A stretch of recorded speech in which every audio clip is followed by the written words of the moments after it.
세력이 비석세육이다 이렇게 생각하시면 돼요. 그래서 4세기에는 근초고왕 백제가 잘 나가다가 5세기에는 광개토대왕 그 다음에 장수왕이 위아래 네, 노래도 있잖아 위아래 자 이렇게 위아래에 아주 이제 쓸고 다니고요. 이렇게 잘 나가다가 자 이제 6세기가 되면 신라의 진흥왕이 등장을 합니다. 네, 진흥왕 신라의 진흥왕 자 진흥왕은요 아주 용맹한 우리 용맹한 화랑도를 아주 재정비를 하죠. 네, 훈련을 시켜서 결국 화랑이 용맹하게 나라를 위해서 목숨 바쳐 싸워서 결국 삼국 통일의 거점을 마련하게 되죠. 자, 그래서 화량도를 개편하고요. 그래서 이제 그 화랑 옛날에 그 여러 가지 드라마에도 나오고 이러잖아요. 화랑 보면 멋있죠. 잘생긴 그 남자들을 훈련도 시키고 네 그래서 네 그런 꽃미남들을 자 이 원강의 세에서 오개라는 걸 지침으로 삼아서 정말로 이제 목숨 바쳐 싸울 뭐 훌무예도 갈고 닦고 자 이런 화랑입니다. 자 그리고 나름대로 다 이 세 나라의 공통점 불교 국가예요. 이제 불교를 믿습니다. 그래서 이제 진흥왕도 뭐 황룡사라고 하는 절도 짓고요. 그 다음에 이제 결국에는 가야가 지도에서 사라졌습니다. 이때만 해도 가야가 있는데 여기 사라지죠. 그러면 가야를 완전히 먹어버렸다는 뜻이죠. 그래서 대가야를 멸망하고 결국에는 한강을 차지해버리죠. 한강을 차지합니다. 원래는 우리 장수왕한테 밀릴 때 신라하고 백제가 동맹을 맺었어요. 서로 손잡았습니다. 신라와 백제가 나제 동맹을 체결했어요. 그래서 우리가 서로 같이 이제 고구려를 맞서서 싸워보자. 그래서 서로 손을 잡아서 같이 한강을 다시 뺏었어요. 드디어 뺏었는데 자 그러면 이제 원래 백제 거였잖아 한강이. 그럼 백제가 당연히 돌려줄 거라고 생각을 했는데 자 진흥왕이 거기서 이제 뒤통수를 때린 거죠. 백제를 배신했어요. 그래서 결국에는 우리 신라가 그 한강을 장악합니다. 그래서 어제의 친구가 오늘의 적이 돼버리죠. 백제와 신라가 다시 전쟁을 벌이고 관산성 전투라는 전투에서 백제 왕이 죽게 되는 전사하게 되는 성왕이 사망하게 되는 그래서 완전 이제 두 나라는 와 결별이죠. 그죠?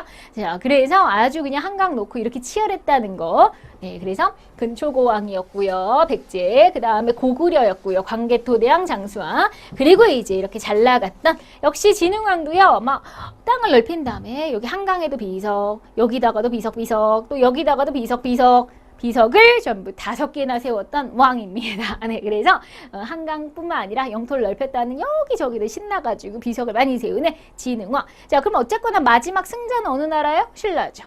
처음에 백제였고 고구려였고 마지막 신라가 이 기세를 모아서 통일을 해버리는 거죠. 결국에 신라가 우리를 삼국을 통일해버리는 신라의 삼국 통일이 성공적으로 이루어지게 됩니다. 자 그러면 그럼 가야 얘기 잠깐 해봐야죠. 우리 가야를 좀 확대해봤는데요.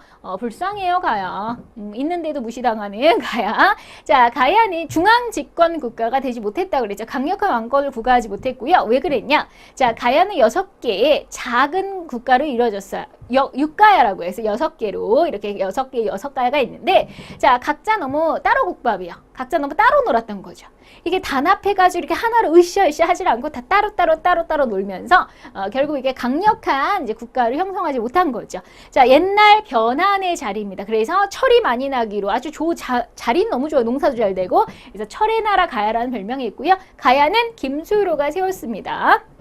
김수로. 그래서 여기가 낙동강 주변이고요. 뭐 벼농사 너무 잘 되고요. 6개의 가야가 있는데 자, 중앙집권 안 되는 연맹국가로 이제 끝이 났어요. 자, 그럼 이 6개의 가야 중에서 6가야 중에서 초반에 제일 잘 나갔던 건 금간가야가 제일 잘 나갔어요. 금간가야가 제일 잘 나가다가 이제 마지막에 대가야가 이제 주도권을 잡다가 결국 대가야도 신라한테 멸망을 하면서 이제 나라가 망하게 됩니다. 근데 금강가야가 잘 나가다가 대가야로 주도권을 넘어간 것도 광개토대왕 때문이에요. 광개토대왕이 아까 신라가 왜군 쳐들어왔을 때 도와줬다고 그랬죠. 자 이제 광개토대왕 군대가 여기까지 왔어. 신라까지. 네, 그냥 왜군 물리치고 가면 되는데 가야까지 건드린 거예요. 그래서 가야가 갑자기 금강가야 확 약해지고 그래서 주도권이 대가야로 넘어간 거죠. 멸망시킨 건 아닌데 그동안 이 6가야 중에 금강가야가 제일 잘 나갔는데 광개토대왕 부대 때문에 자 결국 대가야로 주도권이 넘어갑니다. 결국에는 이제 신라한테 망하게 되는 거고요. 철의 나라 가야니까 자 우리 가야의 문화재를 보니까 이 가야의 여러 가지 철기 그 다음에 가야 철로 만든 갑오 투구예요. 다 철로 만든 철의 나라 가야. 좀 불쌍하게도 삼국보다는 일찍 망한 가야입니다. 누가 세웠어요? 김수로. 자, 그러면 우리 이 고구려 백제 신라 이 삼국은 철저하게 신분 사회입니다. 자, 신분은 세 가지예요. 처음에 제일 높은 사람 귀족, 그 다음에 우리 보통 사람 평민, 농사짓는 평범한 사람들. 자, 그 다음에 우리 노비가 있죠. 제일 불쌍한 사람들. 귀족은 뭐 안 봐도 비디오죠. 잘 먹고 잘 사는, 아주 돈도 많고 떵떵거리고 권력도 유지하고. 자, 우리 평민들은 농사짓고 보통 이제 세금을 내는 사람이 평민들이에요. 근데 평민들은요, 항상 어느 시대든 그렇지만 기억하세요. 평민들은 먹고 살기 힘듭니다. 아, 여유롭다? 그런 시대 없어요. 그러니까 평민들은 항상 열심히 일해요. 항상 농사 짓고 세금 내면 별로 남는 것도 없는 아주 힘들게 살아가는 사람들이 대부분 평민이고요. 노비는 더 불쌍하죠. 보통 종이잖아요. 우리 귀족의 그 노비로 살면서 뭐 사람 대접을 못 받, 거의 사람이 아니문이다. 그래서 거의 어떻게 보면 집에서 기르는 뭐 소돼지처럼 함부로 하죠. 사람 취급 못 받죠. 사람이 아니니까 세금도 안 내는 거예요. 세금도 안 받아주는 거죠. 네, 사람도 아닌데 뭐 세금 왜 내? 막 이런 거죠. 그렇죠? 네, 그리고 심지어는 팔 수도 있어요. 노비를 막 팝니다. 네, 매매가 가능하고요. 네, 그게 안타깝고 굉장히 불쌍한 자유가 없죠. 자, 그래서 귀족들이 있었고 평민이 있고요. 그 다음에 천민이 있는 가장 하층민. 자, 그러면 우리 그 삼국시대는 철저하게 신분사회고 능력이 중요한 게 아니죠. 누구한테 태어났느냐. 엄마 아빠가 귀족이면 얘는 귀족인 거 아니에요. 그죠? 엄마 아빠가 노비면 얘는 그냥 노비인 거잖아요. 그러니까 자, 능력이 아닌 그런 친족, 혈통 이런 게 세습되니까 그런 게 중시가 됐던 거죠. 특히 요거 하나 외웁시다. 신라 시대에 아주 철저한 신분제도, 이름이 있어요. 골품제도라고요. 신라의 신분제도를 골품제도라고 합니다. 골품제도. 너무너무 치사한 신분제도인데요. 자, 우리 신라의 신분은요. 일단 왕족이 성골, 진골이라고 하는 왕족이 있어요. 왕족으로 태어나야 돼요. 네, 성골끼리만 결혼을 해야 그 자식은 성골입니다. 만약에 진골끼리 결혼하면 자식은 진골이고요. 성골과 진골이 결혼하면 자식은 진골이 돼요. 그러니까 성골이 가장 혈통이 좋은 거예요. 그래서 왕은 계속 성골이 해요. 자, 그래서 성골, 진골, 골자가 뼈골자예요. 그래서 성스러운 뼈다귀, 진짜 뼈다귀 이런 뜻이에요. 나는 정말 성스러운 뼈다귀를 갖고 태어났어. 난 진짜 뼈다귀야. 뭐 이렇게 웃기죠, 이름도. 자, 그 다음에 이제 우리가 6두품, 5두품, 4두품, 3두품, 2두품, 1두품 이런 식으로 이제 내려갑니다. 자, 성골과 진골은 왕족이고요. 그 다음에 6, 5, 4까지는 귀족이고요. 3, 2, 1은 이제 평민이 되는 거예요. 그래서 이제 우리가 품자가 품계할 때 우리 태권도도 뭐 품계 있고 그러잖아요. 그죠? 그래서 이 골과 이 품자를 합쳐서 골품제도다 이렇게 얘기를 합니다. 네, 그러면 우리가 이렇게 철저하게 이 골품제도는요, 얼마나 치사하냐면요. 자, 옷 색깔까지 정해줘요. 뭐, 예를 들면은, 뭐, 여기 등급에서는 자색을 입어라, 비색을 입어라, 청색을 입어라, 황색을 입어라. 이렇게 옷 색깔까지 정해주고, 아주 사소한 것까지, 뭐 집 크기라든지 이런 것까지 다 정해주는 게 우리가 이 골품 제도고요. 그 다음에 이 중에서 좀 알아야 할 사람이 바로 육두품이라는 사람을 좀 알아야 돼. 이 계급을. 자, 육두품은요, 웬만해서 능력 있고 똑똑한 사람 육두품이 굉장히 많았어요. 자, 육두품은 근데 아무리 능력 있고 똑똑해도 절대 성골, 진골이 될 수는 없어요. 성골, 진골로 태어나야지만 되니까. 그래서 육두품이 아마 신라에서 가장 불만이 많은 세력이 됩니다. 나중에는. 능력이고 똑똑하기는 정말 육두품이 최고인데, 자, 성골, 진골, 왕족은 될 수 없거든요. 더 이상 올라갈 수가 없는 거죠. 능력이 있어도. 그래서 주로 이제 학문과 종교, 막 스님이나 이런 분들이 참 많았는데, 육두품에, 그래서 육두품이 나중에 신라를 망하게 하는데 굉장히 1등 공신입니다. 자, 그래서 우리 신라의 아주 치사한 골품제도라는 신분제도가 있구나. 삼국은 신분사회였구나. 자, 그러면 우리가 이제 고구려 백제 신라 다 법을 만들었다고 했죠. 엄격한 법. 왕권을 유지해야 되니까요. 그래서 굉장히 이제 엄격한 법을 만들고 신분제도도 만들고, 그 다음에 자, 이런 거는 이제 시험 문제에도 나온 적이 있어요. 고구려에는 정말 착한 제도가 있어요. 그 착한 제도, 진대법이라고 하는 착한 제도가 있습니다. 자, 그 당시에 이제 우리가 곡식 농사를 지으니까 우리가 봄, 여름, 가을, 겨울, 봄에는 씨 뿌리고, 여름에는 키우고, 가을에는 추수를 하죠. 겨울에는 좀 쉬고요. 자, 그럼 가을에 추수한 걸 1년 동안 버텨야 돼요. 내년 추수할 때까지. 그러니까 가을 농사를 1년간 먹어야 되는데, 옛날에는 왜 보릿고개 이런 말 있잖아요. 가을에 추수한 거를 겨울에도 먹고 이제 한 봄쯤 되면 그 식량이 똑 떨어지는. 그럼 아직도 뭐 여름, 가을까지 멀었는데 그러면 이제 굶어 죽게 생긴 거죠. 그럴 때 우리 관아에서 빌려줍니다. 곡식을. 그리고 나중에 추수할 때 갚아 조금 이자 더 내서 자 이거는 백성들 굶지 말라고 도와주는 오늘로 치면 복지제도인 거죠. 자 그래서 백성들 굶지 마라. 구휼제도라고 표현하고요. 자, 고구려의 진대법, 고국 천황 그 왕 때 생긴 진대법이란 좋은 제도가 있습니다. 자, 이런 거 기출문제도 나온 적이 있으니까 이런 용어들은 좀 기억을 해주시고요. 그 다음에 우리 신라가 나중에 삼국을 통일하는데 안전히 또 기여하는 우리 멋진 꽃미남 부대들 화랑도죠. 네, 화랑도 말 그대로 진짜 꽃 화자예요. 이 화자가. 그리고 이제 젊은이를 상징하는 이제 랑자죠. 그래서 이런 왜 꽃보다 남자? 이렇게 얘기해야 되나요? 네, 그래서 정말 그런 꽃미남들이다. 그렇다고 진짜 뭐 잘생긴 게 기준은 아니겠지만 꽃다운 나이의 젊은이들이 정말 국가를 위해서 목숨을 바쳐가면서 싸웠던 우리 화랑입니다. 자, 그래서 이 화랑은 원광 법사의 세속오계를 가르침으로 해서 굉장히 이제 열심히 수련도 했고요. 삼국통일에 기여합니다. 그래서 원래는 신라는 굉장히 골품제도라는 신분제도가 있어서 철저한 그런 신분사회였는데 이 화랑은 참 재밌는 게요. 양반의 자제와 우리 평민의 자제가 화랑 안에서 같이 훈련을 받아요. 그러니까 이런 게 쉽지가 않거든요. 우리 신라의 그 철저한 그 신분사회에서. 그래서 나름 화랑도 안에서 그 양반의 자제와 그 평민의 자제가 만나서 어우러지는 뭔가 계층 완화의 구실을 해주는 역할도 좀 있었다. 이렇게 얘기를 하는 거예요. 자, 그 다음에 우리 또 훌륭한 우리 각 삼국의 문화재를 사진으로 한번 보도록 하겠습니다. 중요한 건 가끔 시험 문제 나오기도 합니다. 자, 우리가 고구려의 무덤이에요. 자, 우리 아마 장수왕의 무덤으로 우리가 추측이 되는데요. 장군총이라고 해요. 자, 돌을 막 쌓았죠? 이거 돌무지 무덤이다. 우리 무덤 스타일. 아니, 무덤을 왜 배우느냐? 무덤은 굉장히 중요합니다. 우리 옛날 역사에서 무덤이 중요한 이유는 옛날에는요, 왕이 죽으면 그 무덤 안에 왕이 아끼는 물건 뭐 이런 것도 같이 묻었어요. 자, 그 물건이 그 무덤 하나가 발견되면 그냥 무덤만이 중요한 게 아니라 그 시체의 관에 보면 이 사이즈가 키가 어느 정도 됐겠다. 이거부터 그 당시 사용했던 물건들이 막 나오기 때문에 그 시대를 연구하는 엄청난 자료가 되는 거예요. 그래서 무덤은 역사에서 굉장히 중요한 그런 자료가 됩니다. 그래서 고구려의 이 장수왕의 무덤으로 근데 이제 우리 중국 땅에 있죠. 그죠? 뭐 광개토 대왕 그 릉이라든지 이런 장군총은 다 중국 땅 만주에 있습니다. 자, 그다음에 우리 고구려 사람들이 굉장히 용맹하고 잘 싸운다고 그랬잖아요. 그래서 이 그 사냥하는 모습의 그림 무용총 있고요. 그 다음에 이게 부처님상이에요. 자, 잘 안 보여도 괜찮습니다. 제가 말로 설명해 드릴게요. 부처님상이 있는데 이렇게 이렇게 확 이러고 뒤에 이렇게 부채처럼 펴진 이거 뭐냐면 우리가 가끔 너무 멋있는 사람이 와요. 장동건 같은 사람이 온다. 원빈 막 이런 사람이 온다고 해보세요. 뭐 송중기 그러면 왜 너무 멋있는 사람은 그 뒤에서 막 빛이 나는 것 같은 그 느낌 광채가 난다고 그러잖아요. 제 뒤에서 뭔가 빛 나지 않습니까? 자, 그래서 전혀 그죠? 네, 근데 자 그러면 이 부처님 상에서 이렇게 뒤에 빛이 난다. 그 빛까지 표현한 거래요. 그 광배까지 표현한 연가칠년명 금동열의 입상이라고 부처님 상입니다. 불교를 믿는 나라답게 이제 불교 문화재가 많은 거죠. 자, 이거는 다 고구려 거예요. 자, 이번에 백제 거 갈게요. 자, 우리 백제는요. 온조가 세웠죠. 주몽의 아들 온조. 그죠?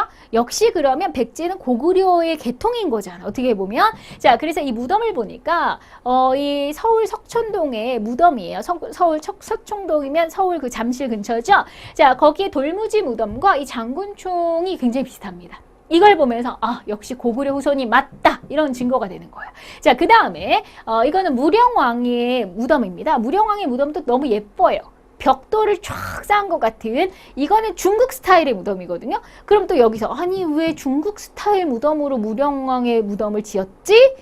그러면 또 얼른 상상의 나를 피세요. 중국이랑 친했나 보다 무령왕이. 그렇게 되는 거죠. 중국이랑 교류를 많이 한 시기라는 걸 알 수가 있는 거죠. 그죠? 네, 그러니까 중국 스타일로 무덤을 지은 거고요. 자, 그 다음에 자, 우리 나중에 되면요. 자, 초반에는 이런 식의 무덤을 지었어요. 처음에 고구려랑 백제는. 근데 나중에 되면, 고구려와 백제가 후반부에 되면 요런 무덤을 지어요. 요런 무덤으로. 자, 근데 이 무덤이 어떤 스타일이냐면, 이름은 굴식 돌방 무덤이다. 자, 무덤이요. 입구가 있어요. 입구가 있어서, 자, 이렇게 이제 통로가 있고, 여기 이제 관이 있죠. 방이 하나 있는 거예요. 이 관을 두고 그러면 이제 그 같이 껴묵걸 있잖아요. 왕이 사용하던 물건들 이렇게 묻은 자 그래서 이렇게 무덤을 만든 거예요. 자 그러면 이런 거 친절하게 마치 굴 모양으로 방까지 있는 무덤 굴식 돌방 무덤 자 고구려하고 백제가 다 이런 스타일의 무덤을 지었어요. 나중에는. 근데 문제는 뭐냐면 자, 친절하게 입구가 있네요. 자, 도굴꾼이라고 해보세요, 제가. 자, 도굴꾼의 입장에서, 입구가 있네. 탁 들어가서, 척척척 들어가서, 그 물건 다 훔쳐갖고 나가는 거죠. 도굴이 엄청 됐다는 거예요. 네, 그래서 안타깝게도, 이 굴식 돌방 무덤은 도굴하기가 쉬운 구조이기 때문에, 도굴꾼들은 정말 아무리 돈이 좋다 해도 어떻게 우리의 문화재를 그렇게 갖다 팔아쳐먹고 지 사익을 챙길 수가 있는지 정말 이해가 안 되는데요. 네, 그런 도굴꾼들의 아주 표적이 되기가 쉬웠던 무덤입니다. 안타깝지만 그리고요. 친절하게 이렇게 방도 있고 굴도 있고 통로도 있고 하니까 이 벽이 있잖아요. 방의 그 벽. 자, 그러면 그 벽에다 그림을 그릴 수가 있겠죠. 그럼 벽화들이 많아. 이 무덤 안에는 이제 벽에 그림이 그려져 있는 벽화 같은 것도 발견이 됩니다. 이런 게 독특한 무덤 구조였고요. 그 다음에 아까 백제 왕이 일본 왕한테 하사했다는 칼, 이게 바로 그 칼이에요. 자, 가지가 뾰족뾰족뾰족뾰족 이렇게 가지가 7개가 있다고 그래서 칠지도입니다. 7개의 가지가 있는 칼, 이런 데 칼이에요. 칼. 아셨죠? 자, 그 다음에 백제는요, 우리 서산에 가시면 서산마의 삼존불상이라고 있어요. 네, 그러면 부처님 세 분이요, 스마일 하고 계세요. 그렇죠? 자, 아주 너무 부드럽게 웃고 계시는데 이것을 그래서 별명이 백제 미소라는 별명이 있어요. 부처님이 아주 귀엽게 스마일하고 계시고요. 그 다음에 우리 백제의 산수무늬 벽돌입니다. 산이 있고 또 물이 있고 하늘이 있는 모양의 산수무늬 벽돌. 자, 이런 걸 보면 굉장히 자연 친화적이죠? 도교의 느낌이 있어요. 그리고 자 백제의 금동대향, 향피의 향로입니다. 금동대향로도요. 여기 너무 이 디테일한 예술이 장난이 아니에요. 네, 그래서 이 안에 살펴보면 뭐 새도 있고 뭐 악공도 있고 뭐 어마어마한 디테일인데 자 이런 것도 약간 도교의 느낌이 있습니다. 이 자연적인. 그 다음에 우리가 익산 부여에 가시면 백제의 탑들이 있어요. 익산에 미륵사지 우리 석탑이 있고요. 부여에 정림사지 석탑이 있습니다. 이렇게 여기 약간 좀 깨진 것 같은 모양이죠. 네, 이렇게 해서 이제 백제 문화도 보셨고요. 자, 신라는 또 경주에 가면 신라 문화가 참 많죠. 그죠? 네, 신라에 가면 우리 선덕여왕 때 만들어진 첨성대, 하늘을 보는 거죠. 첨성대. 자, 그 다음에 우리 또 신라의 공예 기술을 알 수 있는 금으로 만든 금관 귀걸이. 그 다음에 여러분들 그 천마총은 이 무덤은 많이 가보셨을 것 같은데 자 신라의 무덤은 그래도 왕의 무덤은 또 크기가 어마어마하게 커요. 거의 뭐 하나의 산 같아요. 자 약간 이따만한 산같이 엄청나게 왕의 그 무덤이 큰데요. 자 근데 이 신라의 무덤은 정말 특이한 게요. 보세요. 자 이게 이제 관입니다. 관이고요. 그 다음에 여기다 이제 같이 껴묵거리를 묻는 거죠. 또 왕이 쓰던 물건. 자 그 다음에 잘 보세요. 자, 돌멩이를 엄청 쌓아요. 돌멩이를 이렇게 산더미만큼 쌓고 그다음 흙을 또 산더미만큼 덮습니다. 자, 제가 이제 도굴꾼인데 여기 있는 거 훔쳐가고 싶은데 산을 다 파고 그다음 돌을 파고 이거 꺼내는데 뭐 어떻게 꺼내요? 이 하룻밤 새에 되겠어요? 도굴이 안 돼요. 그죠? 자, 그래서 이거는 이제 도굴은 진짜 힘들죠. 그리고 벽이 없네요. 벽화가 나올 수가 없죠. 그죠? 그래서 우리 신라의 무덤은 이런 무덤을 돌무지 덧날 무덤이라고 해요. 돌을 무지하게 쌓았죠. 그죠? 네, 돌무지 덧날 무덤이라고 하고요. 자, 도굴은 상당히 힘든 구조. 자, 그래서 우리 제일 신라의 경주에 가시면 제일 많이 보는 것 중에 이 천마총에 가시면 지금은 이 무덤인데 무덤 안을 관람할 수 있게 이렇게 이거는 뭐 관광객을 지금 이렇게 다 뚫어놓은 거죠. 그리고 그 안에서 발견된 게 바로 이 그림이에요. 이건 벽화가 아니라 이 그림이 이 안에서 발견이 됐습니다. 이걸 천마도라고 해요. 그래서 이 천마도가 발견된 바로 천마총입니다. 자, 그리고 그 천마도를 좀 확대해 보면 이제 이런 그림이 흰 말이 보이죠. 그 다음에 우리 또 경주에 분황사, 모전석탑, 네, 제가 다 얼마 전에 다 가본 건데, 그 다음에 아까 진흥왕 때.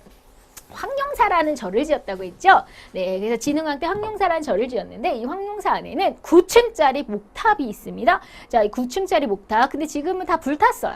자, 우리가 이제 수많은 역사를 흘러가면서 전쟁이 나고 이러면서 우리가 안타깝게 이게 다 불탔는데 이걸 복원한 겁니다. 현대에 와서 만약에 이제 복원하면 이런 모습이다. 네, 그래서 이제 경주를 상징하는 탑이죠. 여기 경주 가면 네, 이 건물도 있어요. 이런 건물 딱. 그래서 어디든지 경주의 마크처럼 이 황룡사 구층 목탑을 보실 수가 있으실 거야. 그래서 우리 신라의 또 우리 훌륭한 문화재들을 살펴보셨으면 사진 보고 이게 백제 거, 고구려 거, 신라 거 정도는 구분하시면 되겠습니다. 자, 그러면 이렇게 삼국도 다양한 또 예술이 있겠죠. 일단은 우리가 유학 공부도 해요.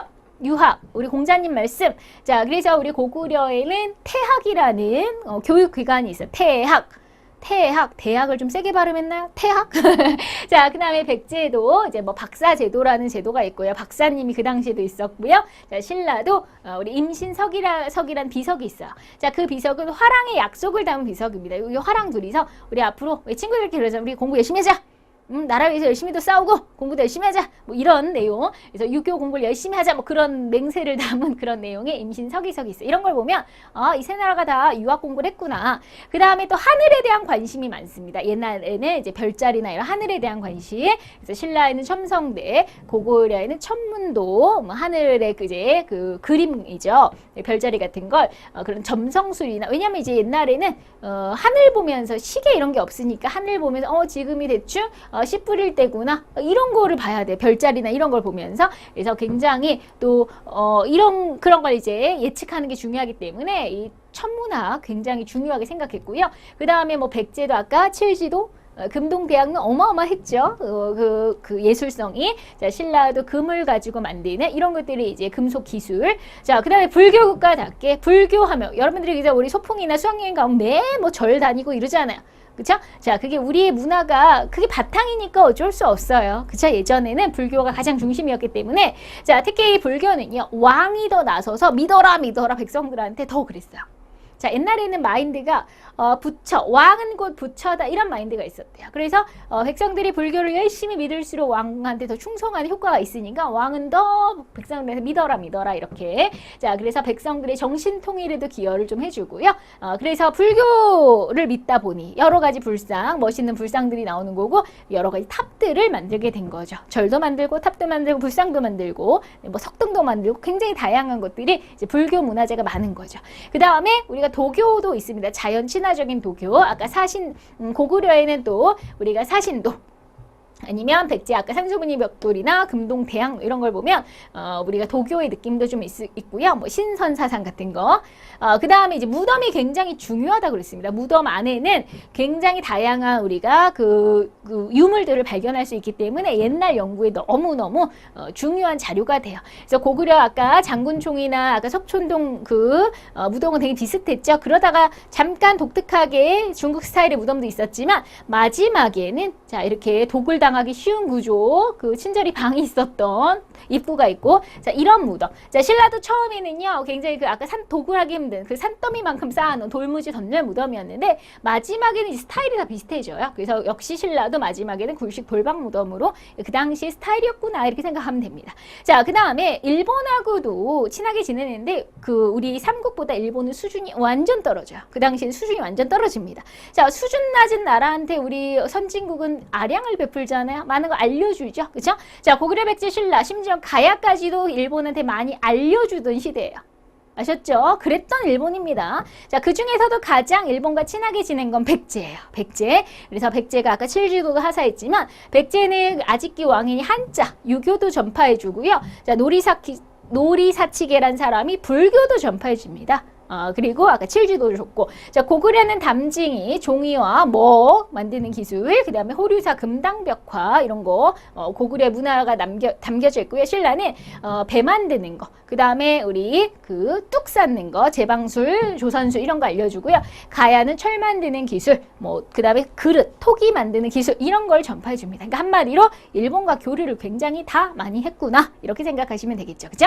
자, 그랬는데 고구려, 백제, 신라가 이렇게 치열하게 살다가 신라가 한강을 먹게 되죠. 그쵸? 자, 아까 신라의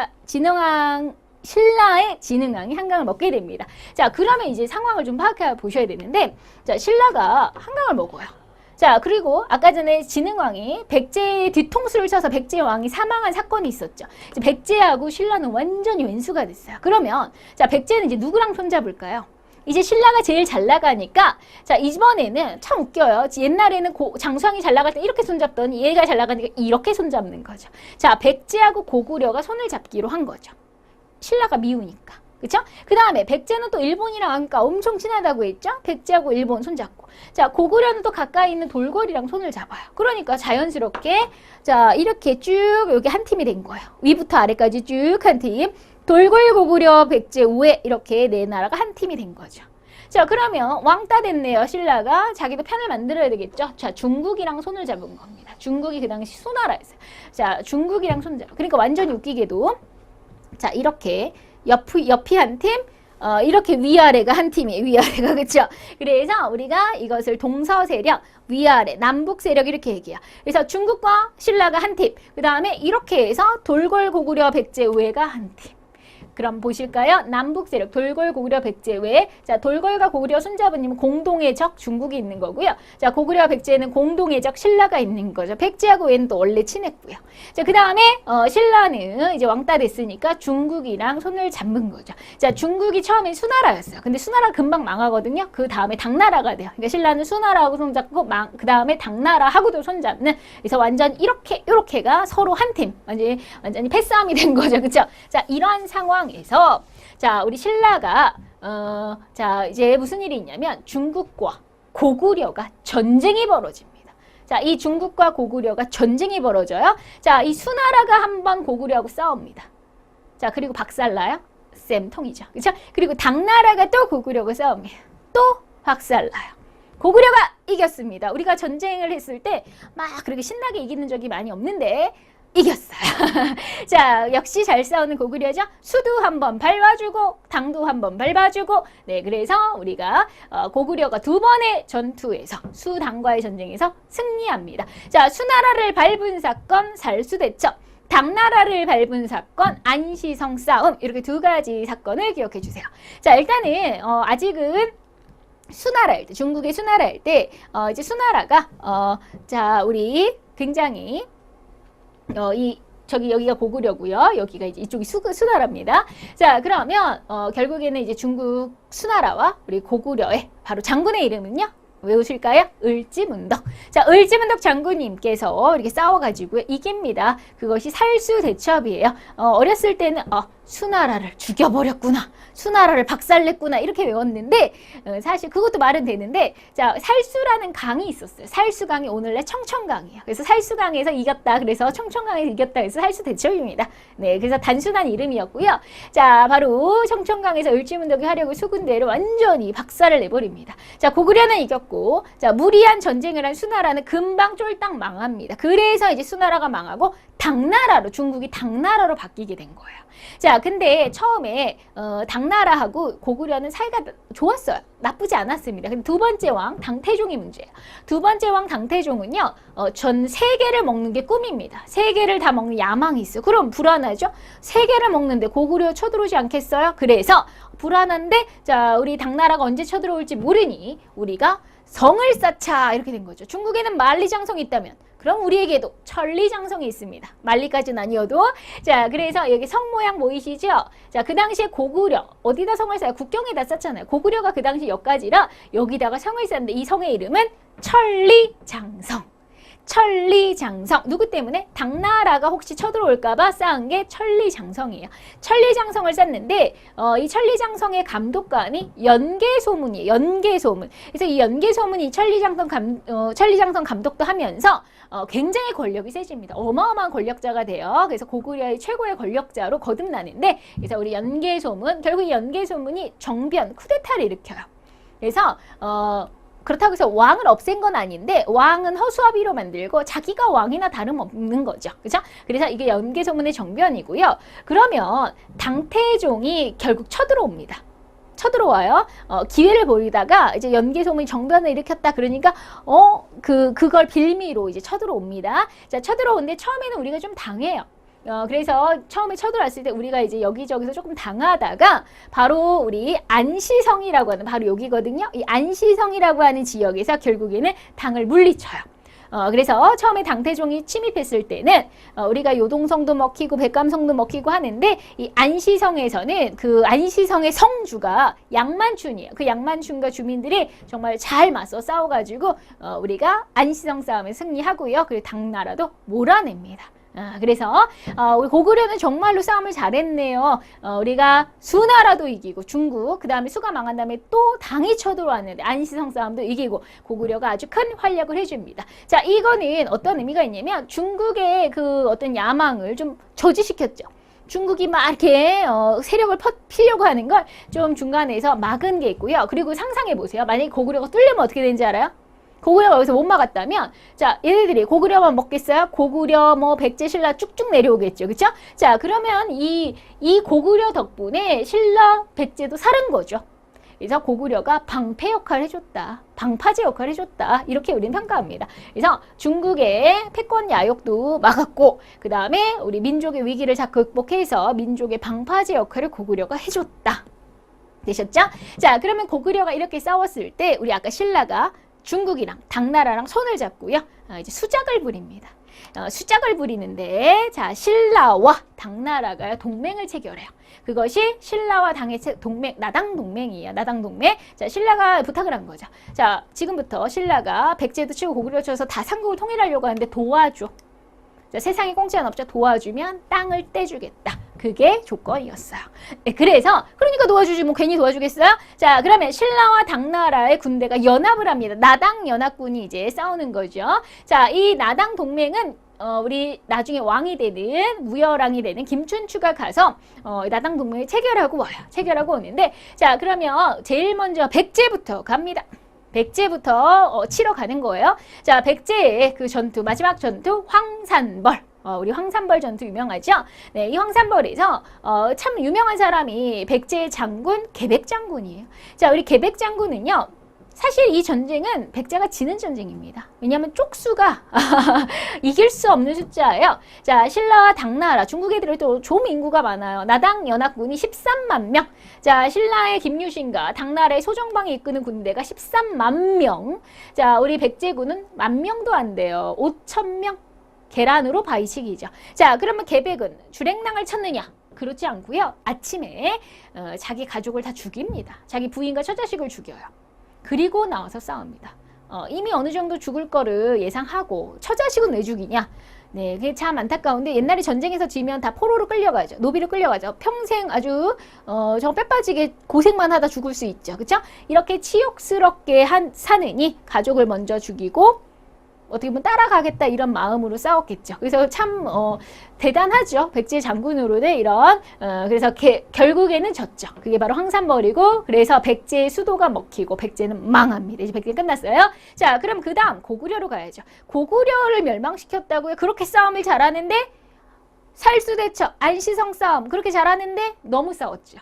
그동안 너무 싸워서 힘 다 빠졌어요. 그죠? 그런 또 찰나에 연개소문의 아들들, 항상 그러니까 후손들이 문제예요. 연개소문의 아들들이 지네끼리 또 약간 폐가 갈린 거죠. 그죠? 네, 서로 분열되고 이간질하고 하다 보니 그렇게 우리 윗대가리들이 그따위로 하니 나라가 망하죠. 결국에는 물이 그동안 또 너무 많이 쇠력해졌고 전쟁을 많이 하느라 그 다음에 연개소문 후손들이 그렇게 정치를 잘하지 못해서 결국에는 평양성을 함락, 수도가 먹히면서 고구려도 멸망했어요.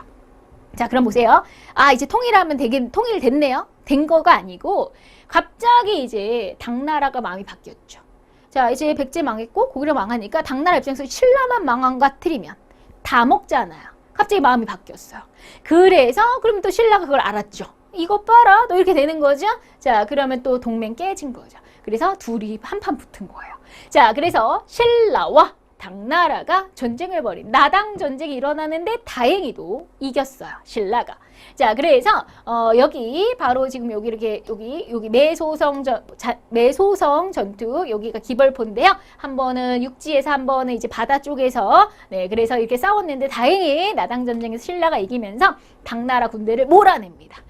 드디어 신라의 삼국 통일을 성공한 거죠. 그래서 백제 망하고 고구려 망하고 당나라랑 한판 붙고 그 다음에 신라의 삼국 통일을 이뤄내는 거죠. 자, 그런데 통일했으니까 드디어 우리 고구려 백제가 하나 되는 이따만한 나라는 아니고요. 자, 그림에서도 보다시피 통일신라는 요만합니다.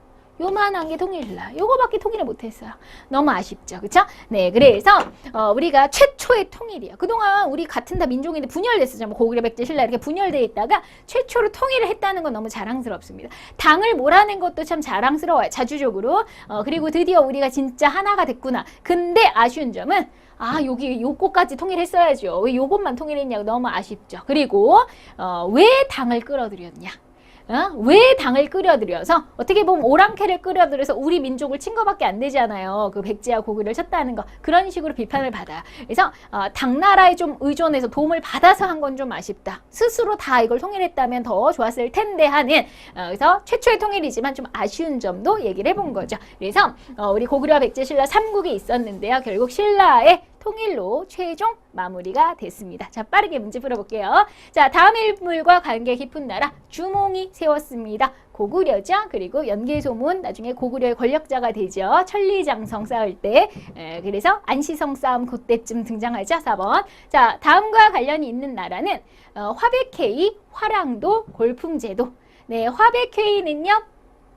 자, 우리 신라의 만장일치 귀족회의죠. 화랑도, 신라의 용맹한 우리 꽃미남들. 자, 골품제도, 신문제도 신라네요. 자, 정답이 미리 보이네요. 죄송합니다. 자, 그 다음에 다음 회의에서 공통적으로 참여한 계층은 고구려, 백제, 신라의 제가 정상 화백회의는 공통점 귀족회의라는 거죠. 정답. 귀족이고요. 자, 다음과 관련 있는 나라는 민족의 방파제, 살수대첩, 안시성 싸움. 누가 이겨줬나요? 고구려가. 수나라를 한번 밟아주고 당나라를 밟아주고 자, 고구려가 이렇게 잘 싸워줬죠. 자, 다음과 관련된 지역은 고구려 장수왕이 수도로 나중에 땅을 넓힌 다음에 수도로 지금 북한의 수도 평양으로 오죠. 자, 앞으로 배울 건데 우리 고려시대는 묘청의 평양천도 운동이 묘청의 서경천도 운동이라고 하는 걸 벌여요. 그 서경이 평양입니다. 그 다음에 2000년대에는 우리 김대중 대통령이 평양에 갔죠. 그래서 남북 정상회담을 했던 곳. 그래서 6.15 남북 공동선언이 발표되었습니다. 정답 1번. 자, 다음 삼국 간 쟁탈전이 치열했던 지역에 대한 내용이다. 이곳을 흐르는가? 어디 놓고 싸워요? 한강 놓고 싸운다 그랬죠. 한반도의 중심, 농경의 적화, 자, 국방상 유지구요, 중국과 교류하기도 좋은 한강. 정답 1번. 자, 다음과 같이 수도로 옮긴 나라는 처음에는 서울에서부터 지금 한성 바로 한강. 그럼 한강 끼고 시작한 나라는 백제밖에 없잖아요. 그러다가 자, 지금의 공주, 지금의 부여로 수도로 옮겼죠. 이렇게 3번 옮긴 나라는 바로 백제입니다. 한강에서부터 시작했다는 거. 자, 다음 내용에 해당하는 나라는 4세기 백제. 4세기 백제 제일 잘 나타났던 건 근초고왕. 이렇게 딱 생각하셔야죠. 자, 마한 전 지역을 정복했고 고구려를 공격해서 황해도 지역 일부를 차지했고 땅을 넓혔다는 얘기를 하고 있는 거고요. 자, 그 다음에 중국이랑 일본하고도 아까 막 교류해서 칠지도 주고 그랬잖아요. 그래서 중국의 요서지방, 일본의 규슈지방까지 진출했던 왕. 그러니까 한마디로 4세기 백제 그러면 제일 잘 나가는 왕 물어보는구나. 근초고왕이구나. 3번 이렇게 하시면 되죠. 자, 다음에 설명한 신라의 왕은 가야를 먹고 한강을 차지하고 4개 그 한강 먹었으면 전성기잖아요. 그럼 신라의 전성기는 6세기 진흥왕 이렇게 딱 나오면 되는 거죠. 그죠? 네, 그래서 의외로 어렵지 않습니다. 정답 4번. 자, 다음에 설명하는 고구려 왕은 고구려의 전성기, 고구려 전성하면 5세기인데 광개토대왕 장수왕인데 5만의 군대를 신라에 보내서 왜군을 물리쳐줘. 왜군까지 도와줘야 광개토대왕이죠. 자, 그 다음에 주로 아빠는 위로, 아들은 아래로, 그쵸? 그래서 아빠 위, 만주로 가면 아빠죠. 그쵸? 자, 요동지방을 포함한 만주 대부의 땅을 차지한 건 광개토대왕 2번이고요. 자, 다음 내용에 해당하는 나라 구지가 네, 그 다음에 김수로 나왔습니다. 그 다음에 김해, 낙동강 중에 그 김해 지역이었죠. 네, 그래서 김수로 하니까 가야를 건국한 사람 정답 1번 철의 나라 가야. 자, 이렇게 해서 문제까지 모두 풀어보셨습니다. 자, 사실 그 몇백 년에 해당하는, 심지어는 몇천 년에 해당하는 나라를 우리가 1시간에 정리한다는 게 굉장히 버거운 일이긴 한데요. 자, 중요한 엑기스만을 해도 시간이 상당히 빠듯하죠. 네, 좀 양해 부탁드리고요. 네, 여러분 수고 많이 하셨습니다. 복습 부탁드릴게요. 여러분들 화이팅!